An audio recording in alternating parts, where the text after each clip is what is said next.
अभी कुछ दिन पहले की बात, हम 2 बारातें थी। कितनी बारातें थी? एक बारात में हम भी थे और एक दूसरी बारात कहीं से आई थी। जाना एक ही घर पे था, एक ही घर पे दोनों बारातें आई। जो दूसरी बारात आई ना, दूल्हा ने बदतमीजी शुरू कर दी और इतनी बदतमीजी हुई निकाह नहीं हुआ। एक बहन का निकाह हो जाता है, दूसरी का नहीं हुआ। मुझे एक बात बताओ, कहने को तो आसान है, बारात लौट गई, लेकिन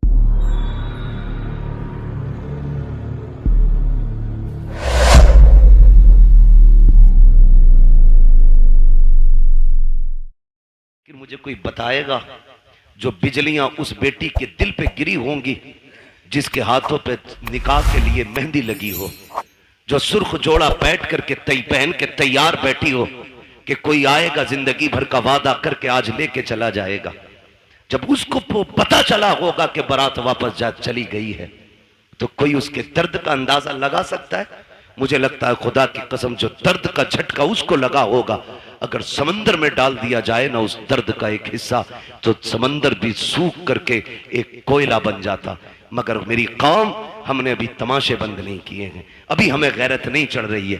बदले ये रवैये, निकाह इतने आसान कर दो कि बेटियां रोए ना, कलमा पढ़े और कहे एहसान रब का हुजूर की उम्मत में पैदा किया गया। इतने आसान निकाह कर दो, इतना आसान कर दो निकाह। अल्लाह आपको सलामत रखे। मेरे भाई, ये मुश्किलें जो आई हैं ना बेटियों पे, इसे खत्म करने की कोशिश करेंगे इंशाल्लाह, करेंगे इंशाल्लाह। जो रिश्ता करने जा रहे हैं ना, ये भी 3-3 गाड़ी भर के लेके जा रहे हैं। देखने के लिए 10-12 लोग जा रहे हैं और एक झटके में तो मुंह दिखाई होती भी नहीं है। 8 लोग आए, देख के चले गए, फिर फोन की घंटी बजी। अब क्या रह गया ना, बुआ ने ना देखा अभी, ला भाई बुआ भी ला, वो भी यतीम है। बुआ देख के गई, कह रहे हमारी वो जो है ना तेरी चचेरी मुमानिया, वो भी आएंगी। क्यों? उन्हें भी हराम के खाने की आदत है ना, वो भी आएंगी देखने के लिए। ओ भाई बंद करो ये, लड़के के घर वाले देख ले, बहन मां देख ले, खाला फूफी सारी चली आ रही है ठलवी, कोई काम ही नहीं है। बंद करो ये तमाशे, निकाह इतना आसान कर दो कि बाप बेटी को बोझ ना समझे। करेंगे इंशाल्लाह ऐसा, वादा करें इंशाल्लाह ऐसे करेंगे। कितने लोग 10 लाख लेंगे जहेज में? हाथ उठा के बता दें। कोई बात नहीं मेरे बच्चे, बात समझी नहीं उस बच्चे ने, इसलिए जल्दी में हाथ उठा दिया। डिमांड करेंगे। एक सबसे बड़ा नुकसान बता दूं, टाइम मेरा ओवर चल रहा है, लेकिन मैं फिर भी एक नुकसान बता दूं। जो लोग ना डिमांड रखते हैं, जब उनकी बहुएं घर में आ जाती हैं ना, तो फिर वो ससुर को अब्बा नहीं कहती हैं, सास को अम्मा नहीं कहती हैं, और शोहर को शोहर नहीं कहती हैं। क्या कहती हैं? सास को बुढ़िया, शोहर को, वो ससुर को डाकू और शोहर को नौकर कहती है। इसलिए कि रिश्ता नहीं हुआ, उनके बाप ने गुड्डा खरीदा है। मालूम है तेवर क्या होते हैं अब्बा के? 1 रुपया भी कम हुआ बारात लौट जाएगी। तो जो 1 रुपया वो बाप लेके आता है ना, गोलक तोड़ के, नसीब फोड़ के, जैसे भी लाता है, वो बच्ची को याद रहता है। फिर वो तुमसे 1-1 रुपए का हिसाब लेती है, फिर जीभ निकाल देती है इतनी, फिर कह रहा अब्बा नहीं कह रही। क्यों? तूने कौन सा बेटी वाला रवैया इख्तियार किया उसके लिए? कल तू उसे सर पे हाथ रख के लाता, जैसे मेरे नबी का उमर लेके आया था, हजरत उमर फारूक आज़म। आज ना 10-10 लाख रुपए लेकर के तोलता फिर रहा, और फिर वो नहीं कह रही अब्बा, वो कह रही बुड्ढे को चाय दे दो। क्यों? कह ये कह रहा मैडम जरा पानी लाना, तो कहती खुद भर के ला। 10 लाख दिए मेरे अब्बा ने। सबके आगे शेर बनेगा, फिर नोरा फिर रहा बीवी के आगे। ये 10 लाख की मार है जो लंगूर बना दिया इसकी शिकल को। ऐसे रिश्ते नहीं होते। हजरत उमर फारूक आज़म रात को टहल रहे अपनी मिल्कियत में, और ये देख रहे हैं कोई गरीब परेशान तो नहीं है, ये सोच करके टहल रहे हैं ताकि कोई दुखी ना हो। जब एक गली से गुजरे ना, तो एक घर से, बेटे, एक घर से आवाज आ रही थी, बेटी दूध में पानी मिला दे। बच्ची ने कहा अम्मा उमर का दौर है। अम्मा ने कहा क्या हो गया? उमर थोड़ी देख रहे। कहा अम्मा उमर तो नहीं देख रहा, लेकिन उमर का खुदा देख रहा है। उमर का खुदा देख रहा है, लगा दे पानी दूध में। उसने कहा नहीं, मैं अपने रब के सामने चोरी नहीं कर सकती। हजरत उमर ने सुना, घर आ गए, गुलाम को भेजा, सुबह पता करो कौन है ये लोग। पता चला बेवा है, एक उसकी यतीम बच्ची है। अपनी बीवी से कहा, मेरी शरीक हयात। कहा क्या? कहा तुम पूछ रही थी ना बेटे का रिश्ता किधर करना है, लड़की ढूंढो। कहा रात लड़की मिल गई है। कहा कहाँ गए? कहा एक बेवा की बच्ची है, यतीम है। कहा रिश्ता वहां करेंगे? कहा हाँ। कहा कौन जाएगा? कहा तुम जाओगी। हाथ पकड़ा बीबी का, चल दिए। सुबह में दिन का उजाला है, बीबी से कहते जा रहे हैं, शरीक हयात सुनो, अंदर जाके ये मत बताना कि तुम अमीरुल मोमिनीन की बीवी हो, तुम्हारा शौहर आधी दुनिया का बादशाह है, ये नहीं कहना है। चुप जाकर के इज्जत से बेटी मांगनी है, इज्जत से बेटी मांगनी है। हजरत उमर दरवाजे पे खड़े हो गए, बीवी को अंदर भेज दिया। किसको? हजरत उमर कहाँ है? कहाँ है हजरत उमर? दरवाजे पे। मैं एक बात पूछूं, बड़ी बेगैरती की है, शादी लड़के की है, वो कह रहा मेरा कजिन आएगा देखने के लिए, बीवी हमारी बनेगी, और भेज रहे कजिन को, यार तुझे पसंद है तो मेरी पसंद है। अरे बेगैरत, तो आग लगे तेरी पसंद को, शर्म नहीं आती? कजिन को भेज रहा, उमर को देख, बेटे के लिए बेटी देखने आए, खुद दरवाजे के बाहर खड़े। बीवी से कह रहे हैं जा जाके बात कर और बताना मत मैं कौन हूं। अल्लाह अकबर। बीवी अंदर गई, जाके बैठ गई, सलाम किया। खातून ने पूछा कौन हो, क्यों आई हो? कहा एक जरूरत आपके दरवाजे तक ले आई है। कहा मुझ गरीब के दरवाजे से कौन सी जरूरत पूरी होगी? कहा एक बहुत अहम चीज आपसे लेने आए हैं। कहा गरीब लोग हैं साहिब, क्या अहम चीज हमारे पास होगी? आपने कहा ये जो आपकी बेटी है ना, ये हमारे घर की दुल्हन बना दो, हमें इसका हाथ हमारे हाथ में दे दो, हम इसे अपने घर की बहू बनाना चाहते हैं।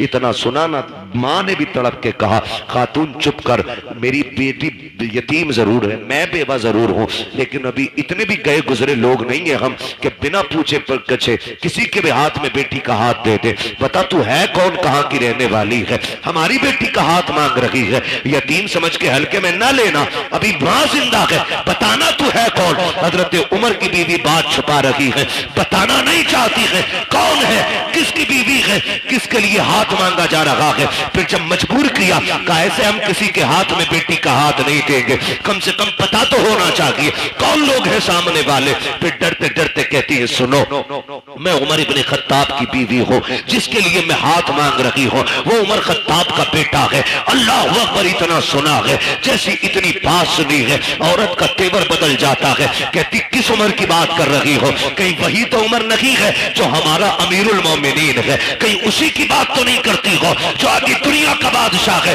बीवी ने गर्दन झुका के कहा माफ करना, मेरे सरताज ने मना किया था कि आपको न बताओ, लेकिन बता रही हो। हाँ, उसी उम्र के बेटे के लिए आपकी बेटी का हाथ मांगने आई हो। कहती चल दिखा तो सही, कहाँ का तेरा उमर? का वो दरवाजे के बाहर खड़ा है। अल्लाह अकबर। इतना सुना, बाहर जब औरत आई है, हजरत उमर दीवार से लगे हैं, हाथ उठे हैं, आंख में आंसू है। कहते हैं कि मालिक उमर को खाली ना लौटाना, आज उमर की इज्जत रख लेना, आज उमर की लाज बचा लेना, मालिक मुझे खाली ना लौटाना। ये रोते जा रहे हैं, कहते जा रहे हैं। औरत ने आके कहा था उमर क्या तू अमीरुल मोमिनीन है? कहा हाँ। काम तुम्हें बेटी नहीं दे सकते। कहा किस लिए? कहा था दुनिया के बादशाह का बेटा और इधर यतीम की बेटी, बताओ निभाओ कैसे होगा? हजरत उमर ने कहा था ये न देख कि ये किसका बेटा है और बच्ची कौन है, ये देख तू भी नबी का कलमा पढ़ती है, हम भी नबी का कलमा पढ़ते हैं। अल्लाह अकबर। इस शर्त पे रिश्ता हो गया, दुल्हन आ गई घर। सुनो भाई, 2 लाख के चक्कर में बेटे की लाश बेचने वालों, मैं तो लाश ही बेचना कहूंगा उसको। 10-10 लाख में बेटे बेच देते हो। सुनो, दावे के साथ कहता हूं, ये बेटे वाले जो 10 लाख बेटी ब्याहने के लेते हैं ना, अगर बेटियां कीमत लिया करती तो ये आधे बच्चे कुआरे मार देते। एक बेटे के लिए बहू खरीद के नहीं लाता ये खुदसट बाप। आज 4 बेटे हैं ना, फटा जा रहा, 40 लाख हो गए, और 15 का दाव लग गया तो 15 चौका आधे करोड़ का मालिक बन गया। हिसाब लगाए बैठा उंगलियों पे। और बगैरह तो सुनो, 60 ले ले या 80 ले ले, तुझे बेड पे 1 मिनट बैठने नहीं मिलेगा। जिसकी पिलाई नापता फिर रहा ना क्या इंच है, उस पे तू बैठ नहीं सकता एक दिन भी। तेरे हिस्से में अगर आया तो ससुराल से मिला हुआ हुक्का ही आगा जो तेरे फेफड़े खराब करेगा। इसके अलावा तुझे कुछ नहीं मिलने वाला। तू मर क्यों रहा भाई? लिस्ट अब्बा के ही हाथ में, हटो मत। अल्लाह कादिर मुतलक है, जो सेहरे देना जानता है वो सेहरे लेना भी जानता है। जो मेडिकल लाइन से लोग जुड़े, कितने हादसे ऐसे होते हैं। 18 साल का जवान, 20 साल का जवान, पता चला अभी शादी का रंग नहीं उतरा था कि जोड़े कफन में बदल गए। कुछ नहीं पता मौत का। मत इतराओ इतने, 10-10 लाख में बेचने की जरूरत नहीं। रिश्ता हुआ, निकाह हुआ, हजरत उमर के घर में आई बच्ची। हजरत उमर करीब आके कहते हैं, बेटी क्या बात थी उस दिन जो रात में तेरी मां ने तुझसे कहा था? इतना सुना बच्ची के माथे पे पसीना आ गया। आपको कैसे पता? कहा मैं दरवाजे पे खड़ा था, दरवाजे पे खड़ा था। कहा जनाब बात ये थी कि मेरी मां कह रही थी दूध में पानी मिला। मैंने कहा उमर का दौर है। उसने ये कहा कि उमर देख थोड़ी रहा है। फिर मैंने ये कहा उमर नहीं देख रहा तो उमर का खुदा तो देख रहा है। हजरत उमर रो दिए और हाथ पकड़ा बच्ची का। कहने लगे बेटी बता मैं कौन हूं? बच्ची ने कहा आप मेरे चाचा लगते हो। फरमाने लगे ना बेटी, आज के बाद चाचा ना कहना, तू यतीम है, मुझे बाप कह के आवाज देना, मुझे बाप कह के आवाज देना। आज के बाद तू यतीम नहीं, आज के बाद उमर तेरे सर पे शफकत का हाथ रखता है। लेकिन सुन मेरी बेटी, रोज उमर को अदालत का काम रहता है, रोज फैसले सुनाने होते हैं। बेटी तेरी ड्यूटी इतनी है, जब उमर चलने लगे तो जो तूने अपनी माँ से कहा था खुदा देख रहा है, वही मेरे कंधे पे हाथ रखना और कहना अब्बा उमर फैसले सोच समझ के करना, खुदा देख रहा है। अगर तू ये कहती रहेगी उमर की अदालत से कोई फैसला कभी गलत नहीं हो सकता। तुम बहुओं को बाप वाला प्यार दो, वो तुम्हें बेटी वाला एहतराम देके दिखाएंगे। समझ रहे हो ना मेरी बात? बेटी वाला एहतराम आपको देगी। जो बेटियां एक बाप को एहतराम देती है तो निकले इन सारे फसादों से। मॉल में दामाद नहीं खरीदने, दीनदार बच्चियां तलाश करें, दीनदार, हिप्पी कट नहीं। हाँ बहुत पुरानी कटिंग थी वो याद है हमें, अब तो पता नहीं कौन कौन सी चल रही है। हाँ? ऐसा डिजाइन कह रहा मौलाना लड़की हमने देखी। हो कहां थे? कि फला जगह बर्थडे की पार्टी में देखी, हूर लग रही थी, हूर। आई है ना शादी के बाद जो दे दौड़ा ले दौड़ा, उठा पटक के भूत आ गए। मैंने भूत नहीं, पूरी भूतनी लेके आया है। उतार दो, मैंने कहा अपने बस की बात नहीं। भूत उसके उतारो जिस पे चढ़े हों, और जो खुद भूतनी हो बोलो उसके कौन उतारेगा? कह रहा ऐसे बाल पड़े थे मियां, देखता रह गया। धोखे में मत पड़ जाना, ब्यूटी पार्लर ने बड़ा काम खराब किया है। ऐसे रंग बिरंगी मुंह बना देते, ऐसा लगता है कभी कभी के आटे के बोरे से निकल के आई है। और कैमरा ऐसा ऐसा फिल्टर मार रहा, कलवा भी कभी भूरा हो गया। ये कंडीशन है। फोटो भेज दिया, कलवा का फोटो आया, पूरा मोहल्ला देख रहा, दामाद बड़ा गोरा है। और फिर इतना घना सेहरा बनवाया कि कुछ टिप ही नहीं रहा था उसमें। और जब चौथी में आए दामाद तो फिर ढूंढ रहे थे सब, दामाद नहीं आया। यही तो है। मुंह कैसा? काबिल मस्जिद गए थे, वुजू किया तो मुंह धुल गया। तो ये कंडीशन, ये हालात है। बेटी दीनदार तलाश करो। ये भी हैरत की बात है ना, कह रहा आईएएस चाहिए, आईपीएस चाहिए, बीओएमएस चाहिए, एलएलबी चाहिए। भाई तालीम अच्छी बात है। वो कहा था ना, गालिबन हफीज जालंधरी ने कहा था कि तालीम औरतों की जरूरी तो है, मगर खातून खाना हो वो सबा की परी ना हो। तालीम जरूरी है लेकिन हया के दायरे में रहे, शरीयत की हदों को पामाल न करे। बेटी दीनदार ढूंढो, फिर देखो अल्लाह कितनी बरकतें अता फरमाता है। वरना गलत नहीं कह रहा हूं, सच्ची बात है ये। भाई आपकी वजह से ये कुर्बानी पेश कर रहा हूं, एयरपोर्ट का अल्लाह मालिक है। सच्ची बात है, जो जहेज में कुरान आता पूरी जिंदगी जुजदान में रहता है। वो बल्कि सास कहती है ना पहले ही 3 रखे, इसे मस्जिद में दिया। टीवी अपने कमरे में, एलसीडी अपने कमरे में, एलईडी अपने कमरे में, फ्रिज संभाल के रखिए टूट ना जाए, वॉशिंग मशीन स्क्रैच ना जाए।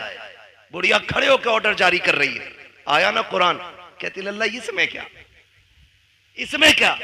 कि अम्मा कुरान है। ए लल्ला 4 तो पहले से घर में रखे थे, ये भी ले आए, इसे मस्जिद पहुंचा दो। अगर ये कंडीशन घरों की हो जाए ना, फिर पूछना मत कयामत कब आ रही है। समझ लेना कयामत तुम्हारे दरवाजे पे आके खड़ी हो गई है, क्योंकि तुम्हारे घर में टीवी और फ्रिज रखने के लिए जगह है और रब का कुरान रखने के लिए जगह नहीं है। सोचना और फैसला करना। गलत नहीं कह रहा हूं, पढ़े क्यों? क्योंकि हमने बेटी को पढ़ाना जरूरी नहीं, बेटी को कुरान देना जरूरी समझा है। जहेज में होना चाहिए, चाहे उसे नमाज आती हो कि नहीं आती है। बाप अच्छा वो नहीं जो सोने की पेटी में रख के मुझको अंबर से लिखा हुआ कुरान बेटी को दे। बाप वो बेहतर है जो जहेज में कुरान दे ना दे, बेटी के सीने में कुरान दे दे, इसलिए कि वो जहां जाएगी वहां जाकर के कुरान पढ़ेगी। लेके आओ कुरान वाली बेटी, फजर में उठ के मुसल्ला बिछाएगी, नमाज से फारिग होकर कुरान पढ़ेगी, रब की तस्बीह बयान करने के बाद शौहर की खिदमत करेगी, सास ससुर की खिदमत करेगी। फिर तुम देखना इन्हीं घरों के अंदर तुम्हें जन्नत के नक्शे नजर आएंगे। वरना याद रखना, ले आओ जितनी चाहे पढ़ी लिखी, जब तक शरीयत रखी होगी उस वक्त तक घर में जन्नत रखी होगी। मैंने पहले कहा था घर कभी भी दौलत से नहीं, मदीने वाले की सुन्नत से चला करते। आप बच्चियों को कुछ पढ़ाएं या ना पढ़ाएं, लेकिन कुरान पढ़ाएं।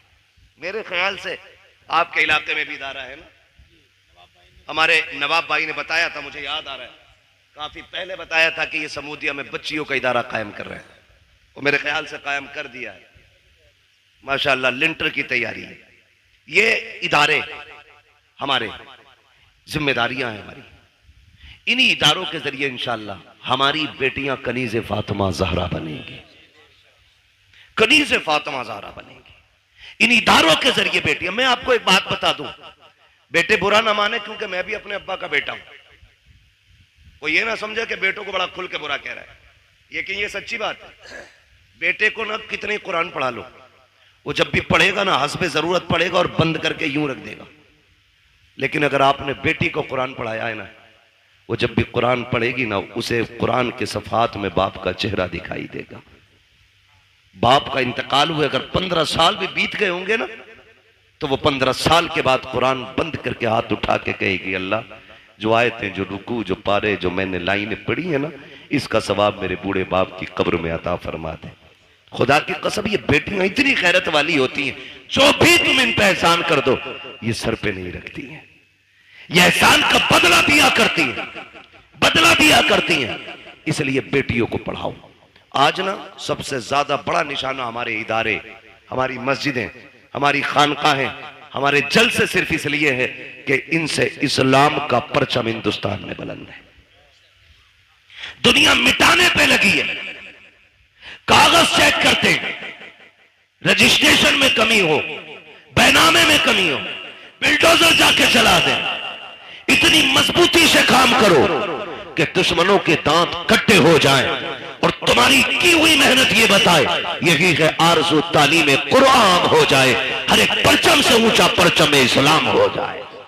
इतनी जम के मेहनत हमें करनी है और हम अपनी कौम को इदारे देंगे, तालीम के मरकज देंगे।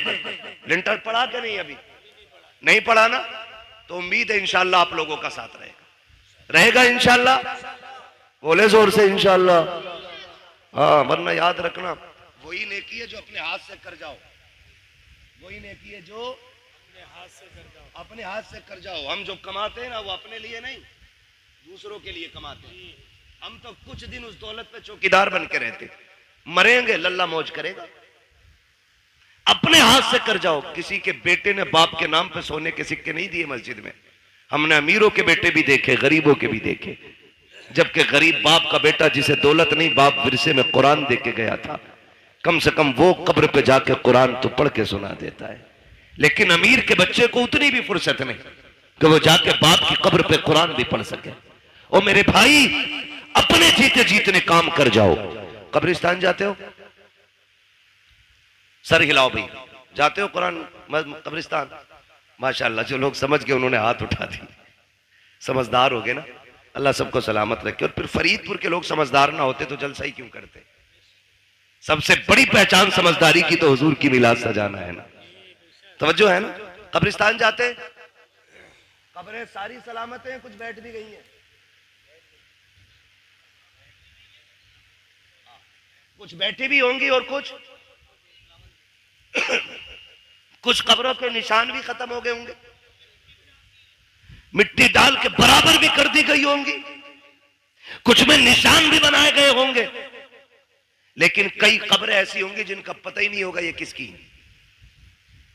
किसी सफेद बालों वाले को लेके जाना, अब्बा ये किसकी कब्र है?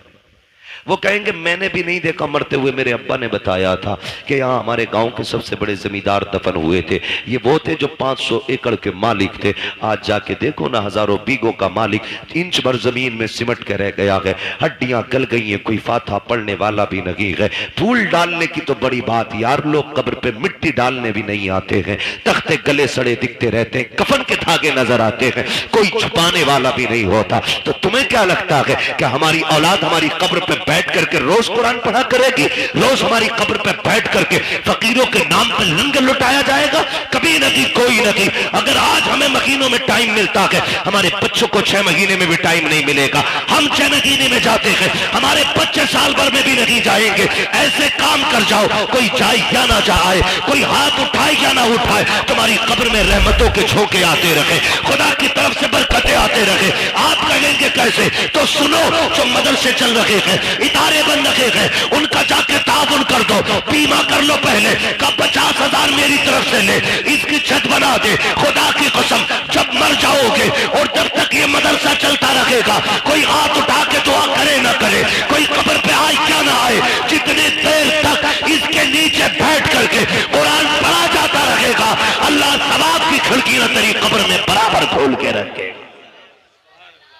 इसलिए ऐसे काम करके जाना, ऐसे काम कर जाने अपने इदारे मजबूत। अबू बकर ने बहुत अच्छा किया, इसलिए जमाने को सिद्दीक के नाम से याद है। हाँ, और अबू जहल ने बहुत बुरा किया, इसलिए पूरी दुनिया को दुश्मन मुस्तफा के नाम से याद है। या तो बहुत बुरा करने वाले याद रह जाते हैं, या बहुत अच्छा करने वाले याद रह जाते हैं। अल्लाह आपको सलामत रखे, जज़ाए खैर दे, आपकी नस्लों में खुदा बरकतें दे। मैं ये कह रहा था, जब से तारीख मुकर्रर होती है ना, जब से जलसे का आगाज हो जाता है, और ये कमेटी, ये जलसा कराने वाले लोग कितनी अपने खिलाफ चलने वाली हवाओं का मुकाबला करते हैं, ये सिर्फ यही लोग जानते हैं। बड़ा बड़ा अक्लमंद भी बैठा है, 10 रुपए नहीं देगा नवाब भाई, और हिसाब लेगा 3 साल का, है ना? 3 साल का हिसाब लेता है। बोले भाई 3 साल पहले तक का हिसाब दो, तब हम 10 रुपए देंगे। जेब में रख अपने 10 रुपए को। तेरे जैसे कंजूसों को, दीन को तेरे जैसे कंजूसों की जरूरत नहीं। अगर तेरे पास जलसे में देने का पैसा नहीं है ना, तख्ती लगा के मर जाना, ये कौम तेरा कफन भी दे सकती है। सीधी सी बात। 10 रुपए दे के 3 साल का हिसाब मांगा। मैं नौजवानों से गुजारिश करूंगा, मैं एक बात कहता हूं, दीन या तो दरसगाह से फैलता है, हसन भाई, या तो दीन दरसगाह से फैलता है, या खानकाह से फैलता है, या फिर इस तरह की हुजूर की जिक्र की महफिलों से दीन फैलता है। समझ गए मेरी बात? मदरसे की उम्र आमतौर पे जो हम समझते हैं, हालांकि इल्म सीखने की कोई उम्र, कोई कैद नहीं। मेरे नबी ने तो ये फरमाया कि मां की गोद से लेकर के कब्र तक इल्म सीखो, ये उम्र है। लेकिन होता क्या है, अक्सर 15 साल 20 साल हम मदरसे में जाने की उम्र समझते हैं। जब ये उम्र गुजर जाती है तो फिर सोचते हैं मदरसे जाने की उम्र खत्म। फिर कई चीजें होती हैं। हमारे साथ भी कई बच्चे मदरसे पढ़ने आए थे, लेकिन किसी को भूख ने रोक दिया, किसी को जरूरतों ने रोक दिया, किसी को घर के खर्चे ने आगे नहीं बढ़ने दिया, किसी को बाप की कमजोरी ने बैठा दिया। कितनी मुश्किलें होती हैं कि बच्चे पढ़ने चाहते हैं लेकिन हालात आगे नहीं बढ़ने देते। मैं बच्चों को मशवरा दूंगा, अगर सर पे हाथ रखने वाला बाप मौजूद है और आगे सफर करने के रास्ते आसान हैं तो फिर पीछे मुड़ के नहीं देखना है, फिर आगे बढ़ते जाना है और इतना पढ़ना है कि हक लेने के लिए भीख न मांगनी पड़े। तेरी तहरीर, तेरी सवाल और तेरी काबिलियत ये कह दे कि इस कुर्सी पे अगर हक चलेगा तो सिर्फ काबिलों का चलेगा, जाहिलों का नहीं। ये सबसे ज्यादा जरूरी काम, ये सबसे ज्यादा जरूरी काम है। अल्लाह माफ फरमाए, हमारी कौम जमींदार बहुत है क्या नहीं? जमींदार बहुत है, इतने जमींदार है कहने कोई जरूरत नहीं पढ़ने की।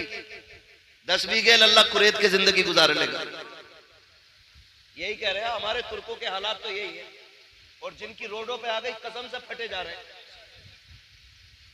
अब अल्लाह खुल के गुंडागर्दी कर रहा, क्योंकि अब केस में लगाने के लिए भी पैसा खूब है। 2 करोड़ रुपए बीघा मिला, ये सोच के ना हम बिगड़ रहे। याद रखिए, अरबों खरबों की ताकत एक तरफ और तन्हा गरीब के कलम की ताकत एक तरफ। आप इस चीज को समझ लें, कलम सबसे ज्यादा अहम है। कलम को कभी दौलत भी नहीं खरीद पाती है और कलम चाहे तो सेकंडों में दौलत को मिट्टी बना देता है। कलम असल है, पैसा असल नहीं। आप तालीम पे ध्यान दें, पढ़े आगे। तो मैं ये बात दर्ज कर रहा था, कंजूसी की भी हद नहीं। 10 रुपए देके कह रहा है हिसाब तो 3 साल का नहीं। मेरी कौम के नौजवानों, मुश्किलें आई। कमेटी वाले खड़े ना यहाँ पे लड़के, कितने लोग हैं कमेटी वाले? हाथ उठा के बता दो। सारे कमेटी वाले मेरे सामने खड़े, कुछ सो भी गए होंगे ना माशाल्लाह जाके। और कमेटी वालों के लोग कितने साथ हैं, जरा हाथ उठा के बता दें। सुभान अल्लाह, माशाल्लाह, सारी कमेटी वालों के साथ है। मैं समझता हूं काश हुजूर ये कह दे कहां हैं जो मेरे मीलाद की जलसे की कमेटी कहलाते थे, फिर तो बेड़ा ही पार हो जाएगा। मुश्किल होता है ना। ये आप ही के गांव के लोग हैं ना? बोले जरा, बोल सकते हैं तो? आपके गांव के लोग हैं ये? भाई इसको ऐसा करो कि ये गला ना पकड़े। आपके गांव के लोग हैं ये? जानते ही ना आप सबको। अच्छा, ये लोग कहते थे ना बीच में, इसका आवाज बढ़ा दो। बीच में जो लोग कहते थे, अरे भाई ये जो जलसा कर रहे हैं ना, ये पेट पालने के धंधे, जुगाड़ चलता रहे, एक बार चंदा कर लिया साल भर खाएंगे। कान खोल के सुने, एक एक बंदा कमेटी का देख लो। मैं कमेटी को नहीं जानता, मैं भी उन लोगों को जानता हूं जिनसे मेरी मुलाकात हुई है। ठीक है, दावत मुझे नवाब भाई के जरिए मिली है। मैं यहां चापलूसी और दलाली करने नहीं आया, मैं एक बात समझाने के लिए आया हूं। जो ये बात कही जाती है ना कि भाई क्या फायदा, क्यों कर रहे हो, क्या नतीजा है, मैं दावे के साथ कहता हूं जिन इलाकों में जलसे नहीं होते ना, उन इलाके के लोगों को कलमा तक सही से याद नहीं, कलमा तक याद नहीं। कई ऐसी जगहें जहां पे कभी जलसा नहीं हुआ, वो लोग कहते हैं कि पहली बार आपको सुन के इन लोगों ने बुलाया है। लेकिन मैंने पूछा बताओ कमियां क्या क्या है? उन लोगों ने कहा आज भी हमारे गांव में पीपल की पूजा होती है, आज भी मुसलमान होली दिवाली पे घरों को लीपा पोता करते हैं। मैंने कहा कमी क्या है? कहा कभी जलसा नहीं हुआ है। मैं कहना यह चाहता हूँ जिन इलाकों में जलसे नहीं होते वहां दीन से दूरियां होती है, और जहां नबी के जिक्र की महफिलें सजती है, जवान तो छोड़ो, बूढ़े तो छोड़ो, अगर बच्चों से पूछो बता मुस्तफा कौन है, तो बच्चा खड़ा होकर कहता है हुजूर के बारे में पूछते हो तो सुनो, सरवर कहूं के मालिक को मौला कहो तुझे, बागे खलील का कुले सेवा कहो तुझे, तेरे तो बस राय तनागी से है बरी, है राबू मेरे शाह, मैं क्या क्या कहूं तुझे, लेकिन न जाने कदमे सुखर इसमें कर दिया खालिक का बंदा खल्क का आका कहो तुझे। ये नारे तकबीर, नारे रिसालत, सरकार की आमद, सरकार की आमद, सरकार की आमद, जोर से बोलो आदमी की आमद, मौलाना मुफ्ती अहमद रज़ा रामपुरी जिंदाबाद, हरीपुर का सुन्नी मुसलमान जिंदाबाद। भैया सबको ही रामपुरी बना ले।